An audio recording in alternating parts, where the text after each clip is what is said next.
अकबर बीरबल की रहस्यमयी कथा सोना ही सोना। बात उन दिनों की है जब अकबर का साम्राज्य दिन दूनी रात चौगुनी तरक्की कर रहा था। दिल्ली के राजमहल में हर रोज दरबार लगता था, जहां दूर दूर से आए राजदूत, व्यापारी, कलाकार और याचक अपनी अपनी बात लेकर आते। लेकिन उस दिन कुछ अलग था। सुबह सुबह ही बादशाह अकबर ने बीरबल को खास तौर पर बुलवाया। बीरबल, अकबर ने गंभीर स्वर में कहा, कल रात मैंने एक विचित्र सपना देखा है। मैंने देखा कि पूरा महल, पूरी दिल्ली नहीं, पूरा हिंदुस्तान सोने से ढक गया है। हर पेड़ की पत्तियां सोने की थी, जमीन पर रेत की जगह सोने के कण थे और हवा में भी सोने की चमक थी। क्या तुम सोच सकते हो कि ऐसा कैसे संभव हो सकता है? बीरबल मुस्कराया। जहां आपकी कल्पना हो, जहां आपकी सोच पहुंचे, वहां असंभव कुछ नहीं, हुजूर। लेकिन यह सपना क्या किसी संकेत की तरह है? अकबर ने कुछ क्षण मौन रहकर कहा, शायद। लेकिन यही नहीं। सपने के अंत में एक परछाई आई और उसने मुझसे कहा, अगर तुझे सचमुच सोना चाहिए तो अपने सबसे करीबी आदमी को खोने के लिए तैयार हो जा। और तभी मेरी नींद खुल गई। बीरबल का चेहरा गंभीर हो गया। यह तो किसी बड़ी बात का संकेत लगता है। उसी दिन दोपहर को एक अजनबी व्यापारी दरबार में आया। उसके वस्त्र बहुत साधारण थे, लेकिन उसकी आंखों में एक अजीब चमक थी। वो सीधे बादशाह के सामने आया और बोला, जहांपनाह, मैं आपके सामने एक प्रस्ताव लेकर आया हूं। अगर आप चाहें तो मैं आपकी राजधानी को सोना ही सोना में बदल सकता हूं। दरबार में कानाफूसी शुरू हो गई। हर कोई हैरान था। बीरबल भी चौकन्ना हो गया। क्या कहते हो? अकबर ने उत्सुकता से पूछा। व्यापारी बोला, मेरे पास एक ऐसी दवा है जिसे जमीन में मिला दिया जाए तो वहां से हर चीज सोने की बनने लगती है। पर इसकी कीमत है, और वो कीमत पैसे में नहीं, विश्वास में है। विश्वास में? अकबर ने भौहें चढ़ाई। हां, व्यापारी बोला, आपको मुझे एक सप्ताह के लिए अपने सबसे भरोसेमंद मंत्री को सौंपना होगा। बिना सवाल, बिना हस्तक्षेप के। 7 दिन बाद या तो आपके पास सोना होगा या कुछ नहीं। अब दरबार में सन्नाटा छा गया। सभी की निगाहें बीरबल पर थी। वो कुछ पल सोच में डूबा रहा, फिर बोला, अगर जहांपनाह की मंजूरी हो तो मैं तैयार हूं। अकबर ने पहले इनकार किया, लेकिन बीरबल के आत्मविश्वास और अदम्य साहस को देखकर आखिरकार वो मान गया। व्यापारी बीरबल को साथ लेकर चला गया, लेकिन जाते जाते एक बात और बोला, इन 7 दिनों तक आप उनसे संपर्क नहीं कर सकते, वरना सब कुछ नष्ट हो जाएगा। अब शुरू हुआ सबसे रहस्यमय हिस्सा। हर दिन राजधानी में अजीब घटनाएं होने लगी। पहले दिन कुछ लोगों ने देखा कि जमीन में चमकीले कण झलकने लगे हैं। दूसरे दिन पेड़ों की छाल पर सोने की परत सी चढ़ गई। तीसरे दिन लोगों के कपड़ों में भी सोने की झलक आने लगी। पूरा शहर अचंभित था। सभी सोचने लगे, क्या ये व्यापारी सच में कोई जादूगर है? लेकिन बीरबल कहां था? किसी को नहीं पता। उधर बीरबल एक गहरे जंगल के बीच बने खंडहर जैसे भवन में था, जहां व्यापारी उसे हर दिन किसी नई प्रक्रिया से गुजारता। वो उसे रहस्यमयी रसायनों की खुशबू, मंत्रोच्चारण और विचारों के प्रयोगों से गुजारता। हर रात बीरबल को स्वप्न आते, जिनमें वह अपने बचपन, मां, गरीबी और फिर अकबर के साथ बिताए क्षण देखता। एक रात बीरबल ने व्यापारी से पूछा, तुम क्या कर रहे हो मेरे साथ? व्यापारी मुस्कराया, मैं सोना बना रहा हूं बीरबल, लेकिन वो जमीन से नहीं, तुम्हारे भीतर से निकलेगा। इधर राजधानी में लोग 2 भागों में बंट चुके थे। कुछ लोग व्यापारी को भगवान मानने लगे थे और कुछ लोग उसे धोखेबाज। मंत्रीगण परेशान थे और खुद अकबर की रातों की नींद उड़ चुकी थी। क्या मैं सच में अपने सबसे करीबी को खो रहा हूं? अकबर अक्सर सोचते। छठे दिन राजधानी के बाहरी हिस्से में एक जोरदार धमाका हुआ। लोगों ने देखा कि एक पहाड़ी पूरी की पूरी सोने जैसी चमकने लगी है। अब लोगों में डर और लालच दोनों बढ़ने लगे थे। 7वें दिन व्यापारी खुद महल में आया। उसके पीछे पीछे एक गाड़ी थी जिस पर बीरबल बैठा था, मगर वो चुप था। अकबर दौड़कर उसके पास गया। बीरबल, तुम ठीक हो? बीरबल ने बस एक मुस्कान दी।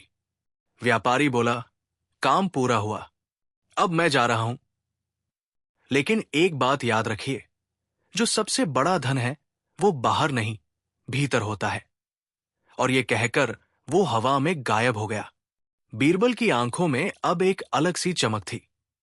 उसने कोई सवाल नहीं किया, कोई उत्तर नहीं दिया, बस अपने काम में फिर से लग गया। लेकिन उसकी हर बात अब पहले से ज्यादा प्रभावशाली थी। हर फैसला सटीक, हर विचार चमत्कारी। धीरे धीरे राजधानी में सोना तो कम होता गया, लेकिन बीरबल का तेज और लोगों की समझदारी बढ़ने लगी।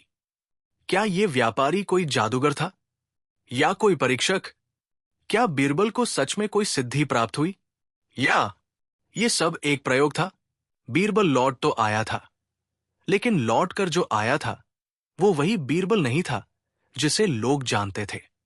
पहले वो हाजिर जवाब, चुटीले व्यंग्य का बादशाह, हर समस्या का हल निकालने वाला मंत्री। अब कुछ पल के लिए सोचता, मौन रहता और जैसे हर चीज को भीतर से देखता।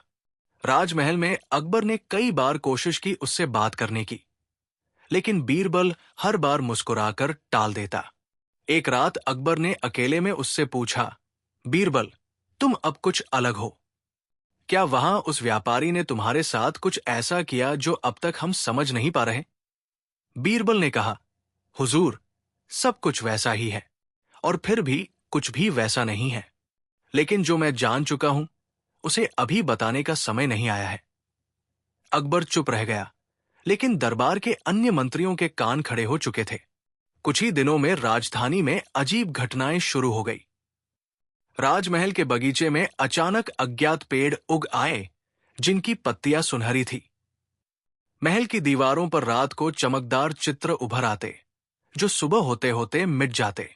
बीरबल को कई बार अकेले किसी छाया से बात करते देखा गया। लोगों में फिर से फुसफुसाहट शुरू हो गई। क्या बीरबल को कोई शक्ति मिल गई है, या वो अब पहले वाला बीरबल नहीं रहा? और तभी दरबार में फिर प्रवेश हुआ उसी व्यापारी के जैसे दिखने वाले एक दूसरे आदमी का। वो दिखने में हूबहू पहले वाले व्यापारी जैसा था, लेकिन उसने खुद को सत्या बताया।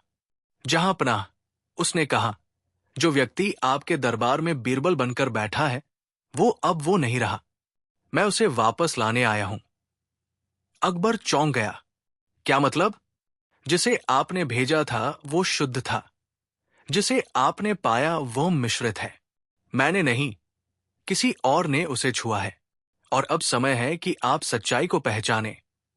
सत्य ने एक पतली सुनहरी डंडी अकबर को सौंपी। इस डंडी को बीरबल के सामने रखना। अगर वो पिघल जाए तो समझना बीरबल में अब कोई और शक्ति बस चुकी है। अकबर द्वंद्व में था। क्या वो बीरबल पर ऐसा शक कर सकता है? लेकिन क्यूरियोसिटी ने उसे विवश किया। अगले दिन जब दरबार लगा, अकबर ने उस डंडी को बीरबल की ओर बढ़ाया। जैसे ही वो डंडी उसके पास पहुंची, वो सचमुच पिघलने लगी। हवा में, दरबार में हलचल मच गई। बीरबल ने मुस्कुराकर डंडी की ओर देखा और कहा, तो सत्य आ चुका है। अकबर आश्चर्यचकित रह गया। तुम जानते हो? हां, और अब समय है कि मैं सच्चाई बता दूं। पर अधूरी, पूरी सच्चाई अभी भी समय के गर्भ में है। बीरबल ने कहना शुरू किया, जब मैं उस व्यापारी के साथ गया तो वो मुझे एक मंदिर के नीचे बनी गुफा में ले गया। वहां समय की धाराएं अलग थी। एक दिन का अनुभव 100 वर्षों की सोच जैसा था। उसने मुझसे कहा कि वह पृथ्वी के उस हिस्से से आया है जहां इंसान सोच से सत्य बनाता है, जहां सोने जैसी किसी वस्तु की असलियत आत्मा की ऊर्जा से निर्धारित होती है। उसने मुझे 3 प्रश्नों के उत्तर जानने को कहा। क्या हर मूल्यवान चीज जरूरी होती है? क्या विश्वास को नाप सकते हैं? क्या आत्मा को तोला जा सकता है? और इन सवालों ने मेरी सोच ही नहीं, मेरा अस्तित्व बदल दिया।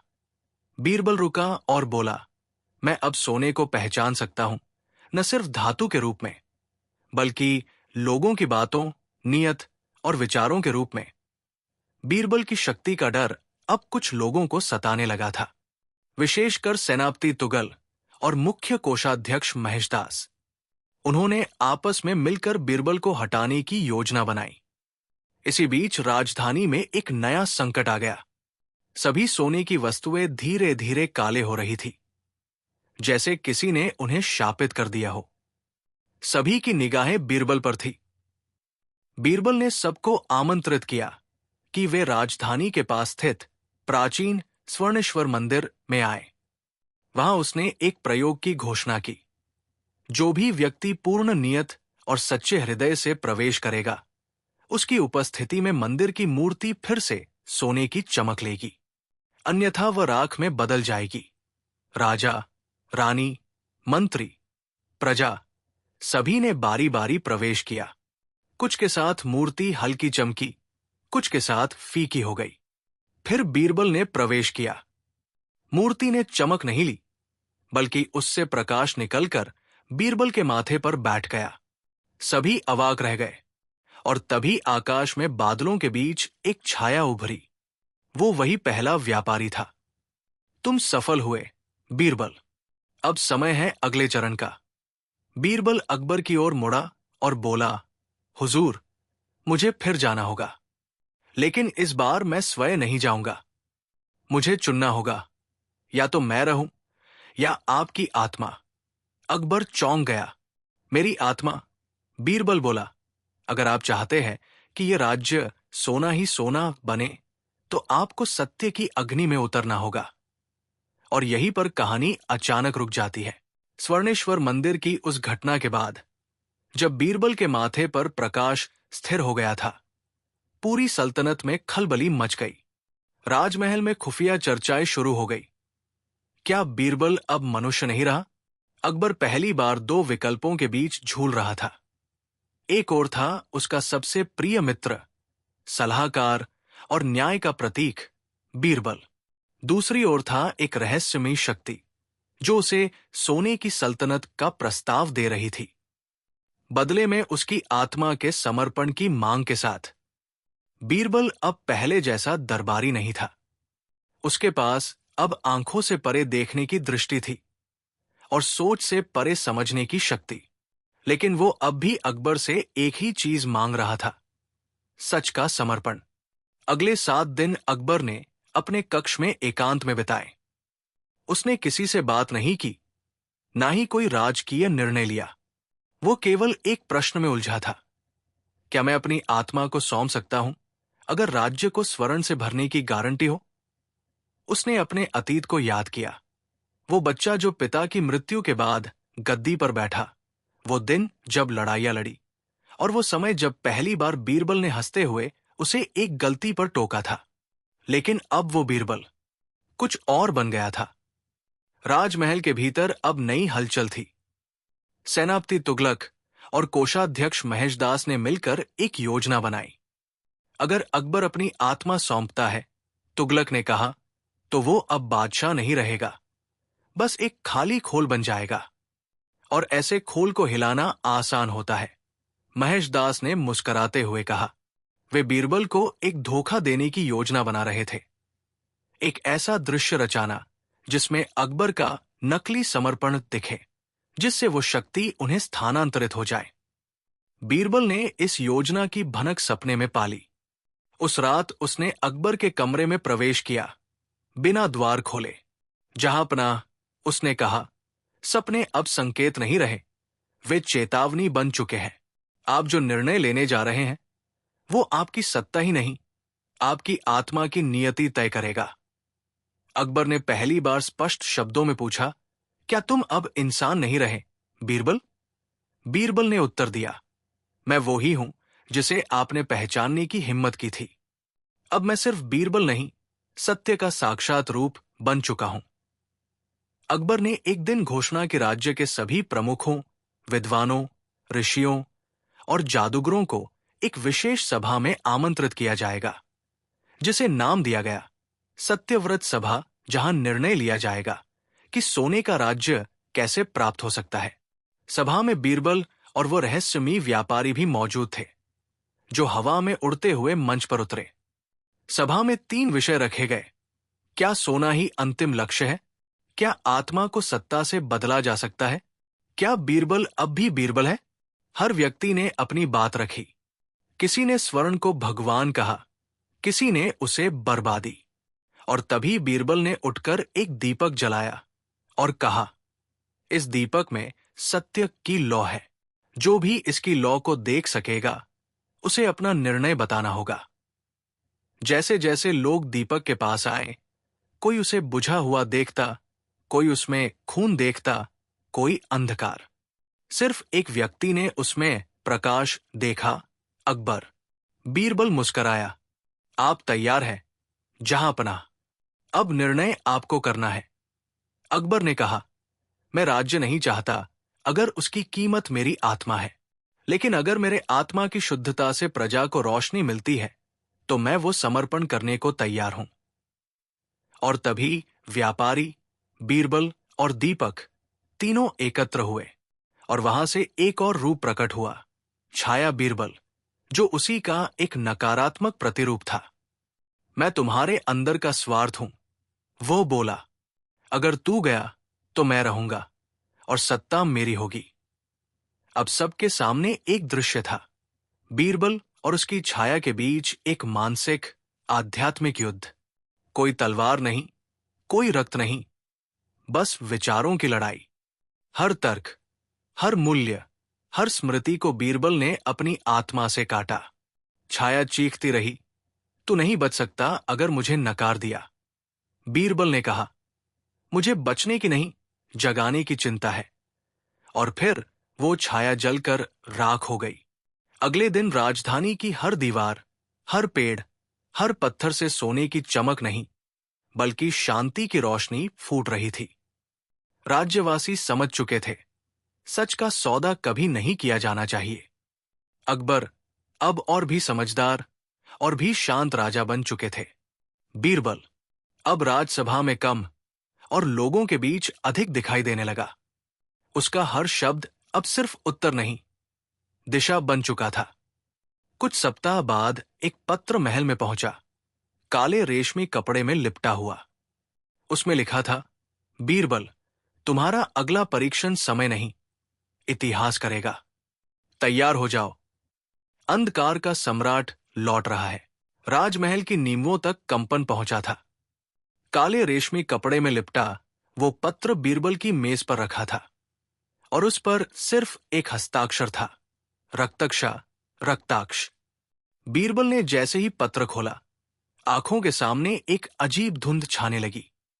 शब्द धीरे धीरे आकार लेने लगे। तुमने प्रकाश को चुना, लेकिन अंधकार कभी मिटता नहीं।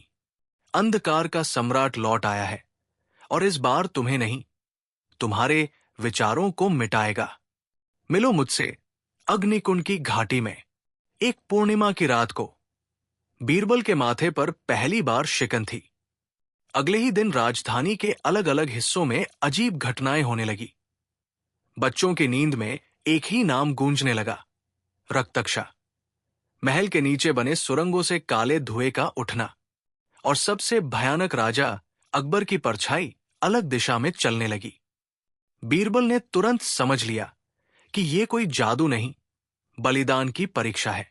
बिना किसी को बताए बीरबल अग्निकुंड घाटी की ओर निकला। ये स्थान वर्षों से बंद था, क्योंकि कहा जाता था कि यहां समय का प्रवाह बिगड़ जाता है। घाटी के प्रवेश पर उसे मिला एक अंधा साधु, जो कहता रहा, रक्त की छाया कभी उजाले से नहीं डरती, वो केवल उसे अपनी आकृति बना लेती है। अंदर घुसते ही बीरबल को लगा जैसे हर विचार किसी और द्वारा पढ़ा जा रहा हो। मैं तुम्हारे भीतर हूं, बीरबल। एक गूंजती आवाज। एक गुफा के बीचों बीच एक काले सिंहासन पर बैठा एक व्यक्ति, जिसके चारों ओर सोने की मूर्तियां खड़ी थी, हर एक बीरबल जैसी दिखने वाली। उसका चेहरा अर्धमृत और अर्ध जागृत था, आंखें लाल और माथे पर एक काले चंद्रमा का निशान। तुम मुझसे कब तक भागोगे? उसने कहा। बीरबल ने साहस से उत्तर दिया, तू क्या है? तू अंधकार नहीं, केवल डर है। रक्तक्षा हंसा, डर ही तो सबसे शुद्ध सोना है, वही जो तुमने अकबर से छीना था। अब मैं उस डर को लौटाने आया हूं, 10 गुना बड़ा बनाकर। बीरबल की अनुपस्थिति में अकबर धीरे धीरे शारीरिक और मानसिक रूप से दुर्बल होने लगे। उनकी आंखें बुझ गईं, आवाज कांपने लगी। डॉक्टर, वैद्य, तांत्रिक, सब विफल। रानी जोधा ने देखा कि अकबर के बगल में रखे दर्पण में वो स्वयं नहीं दिखती, बल्कि कोई और चेहरा, रक्तक्षा का चेहरा। राजधानी की हवा में अचानक एक ध्वनि गूंजी, बिना किसी माध्यम के। 14 दिन बाद पूर्णिमा की रात को प्रकाश का अंत होगा। बीरबल हार चुका है और अकबर अब बस एक शून्य है। जो कोई भी प्रकाश की पूजा करेगा वो राख हो जाएगा। राज्य भर में दहशत फैल गई। अग्निकुंड की घाटी में बीरबल एक विशेष कक्ष में प्रवेश करता है। स्मृतिवन, स्मृतियों का वन, जहां वो हर उस क्षण को दोबारा देखता है जिसे उसने कभी छुआ या जिया। मां का स्पर्श पहली बार, अकबर से भेंट पहला न्याय जिसे जनता ने सराहा, और वो एक क्षण जब उसने एक झूठ बोला था ताकि एक बच्ची को पिता मिल सके। हर स्मृति से एक शक्ति उत्पन्न होती है, और इन सब के केंद्र में एक दर्पण, जिसमें बीरबल खुद को नहीं बल्कि रक्तक्षा को देखता है। क्या मैं ही वो बुदबुदाता है। पूर्णिमा की रात, राजधानी के आकाश पर काले बादल, जनता स्तब्ध। राजमहल के ऊपर अचानक बीरबल और रक्तक्षा एक दूसरे के सामने प्रकट होते हैं। अब विचारों से नहीं, आत्मा से लड़ाई। रक्तक्षा हर झूठ का रूप धरता है, बीरबल हर सच का उत्तर देता है। रक्तक्षा कहता है, तू जनता को बचा नहीं सकता। बीरबल उत्तर देता है, मैं बचाने नहीं, जगाने आया हूं। रक्तक्षा कहता है, सच हमेशा बलिदान मांगता है। बीरबल कहता है, हां, लेकिन वो बलिदान डर से नहीं, प्रेम से होता है। आखिरकार बीरबल अपनी आत्मा को एक मंत्र में केंद्रित करता है, स्वर्णम चेतना, जिसे पहली बार व्यापारी ने उसे सिखाया था। और रक्तक्षा चिल्लाता है, तू मुझे खत्म नहीं कर सकता, मैं तेरा हिस्सा हूं। बीरबल चुपचाप आंखें बंद करता है और अपने भीतर की सारी शक्ति एक वाक्य में समेट देता है, मैं वही हूं जो डरता है लेकिन डर के बावजूद सच बोलता है। और उसी क्षण रक्तक्षा का शरीर चटकने लगता है। अगले पल एक जोरदार प्रकाश की लहर राजधानी को घेर लेती है। लोग आंखें बंद कर लेते हैं। जब वे खोलते हैं तो रक्तक्षा नहीं होता और बीरबल भी नहीं। राजा अकबर स्वस्थ हो चुके हैं। बीरबल की कोई जानकारी नहीं, लेकिन राजधानी की हर दीवार पर अब एक नई परछाई बनती है, जो दिन में नहीं, केवल रात को दीवार पर चलती है। रात में जब कोई बच्चा सोता है तो उसके सपनों में एक आवाज आती है, अगर कभी डर सताए तो सत्य को याद करना, क्योंकि वो अब किसी इंसान का नहीं, एक विचार का नाम है, बीरबल। राजमहल में शांति थी, असहज और असामान्य शांति। बीरबल के गायब हो जाने के बाद राजधानी में उत्सव नहीं, सिर्फ मौन था। अकबर अब बोलते नहीं थे। वे हर रात महल की छत पर बैठते और आसमान में किसी परछाई की खोज करते। रातों को राजमहल के गलियारे में एक आवाज सुनाई देती थी, धीमी मगर साफ। प्रकाश खत्म नहीं होता, वो सिर्फ अपना रूप बदलता है। कुछ सेवक दावा करते कि उन्होंने बीरबल को छत पर चलते देखा, लेकिन वो पलक झपकते ही गायब हो जाता। क्या बीरबल सचमुच लुप्त हुआ था या वो किसी नई यात्रा पर निकल चुका था? कुछ महीनों बाद राज्य के दक्षिणी छोर के एक गांव में एक विचित्र घटना घटी। एक बालक, जिसने बोलना तक शुरू नहीं किया था, मंदिर की दीवार पर संस्कृत श्लोक लिखने लगा, जो सिर्फ 3 विद्वान ब्राह्मणों को ज्ञात थे। गांव वालों ने उसे ज्ञानदत्त नाम दिया। उसकी आंखों में वही गहराई थी जो बीरबल की थी। उसकी मुस्कान में वही रहस्य, वही स्नेह। और फिर वो बालक एक दिन एक वाक्य बोलता है जो सिर्फ अकबर और बीरबल के बीच कहा गया था। जहां सवाल ना हो, वहां उत्तर व्यर्थ होते हैं। राज्य में खबर फैल गई, बीरबल लौट आया है। राजा अकबर ने उस बालक को राजधानी बुलवाया। जब वो सिंहासन कक्ष में पहुंचा, वहां की दीवारें हल्के से चमकने लगी, जैसे किसी पुराने रिश्ते को पहचान रही हो।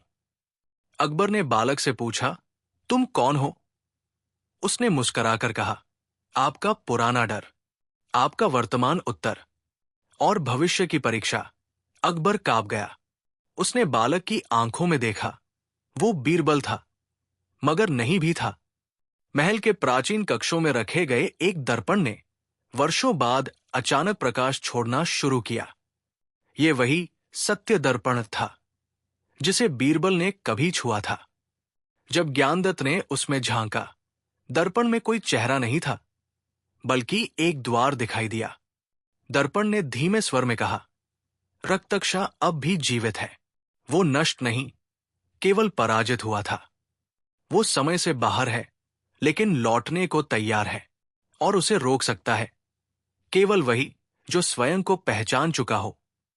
राज्य के उत्तरी किनारे पर स्थित निर्जन जंगल में अब जानवरों का विचित्र व्यवहार शुरू हो गया था। उल्लू दिन में बोलते, सांप सीधे खड़े होकर मंत्र बुदबुदाते, और सबसे भयानक, चांद का प्रतिबिंब लाल पड़ने लगा। कुछ संतों ने भविष्यवाणी की, अंधकार अब विचारों में नहीं, आत्मा में प्रवेश करेगा, और वही अंधकार अब प्रकाश बनकर सामने आएगा। अगर बीरबल लौट आया है, तो रक्तक्षा भी नया रूप लेकर आएगा। महल के पुस्तकालय में एक किताब थी, जिसे खोलना मना था।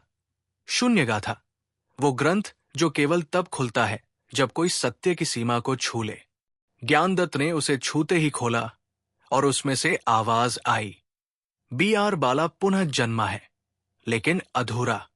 अब उसे अपनी दूसरी आधी आत्मा खोजनी होगी, रक्त विवेक, जो रक्तक्षा का शुद्ध प्रतिबिंब है। ज्ञानदत्त या नवबीरबल को अब 3 विशेष द्वारों से होकर गुजरना था। बुद्धि द्वार, जहां तर्क और विवेक की परीक्षा थी। हृदय द्वार, जहां करुणा और क्षमा की आग से गुजरना था। अंधकार द्वार, जहां रक्तक्षा की परछाई अब भी जीवित थी।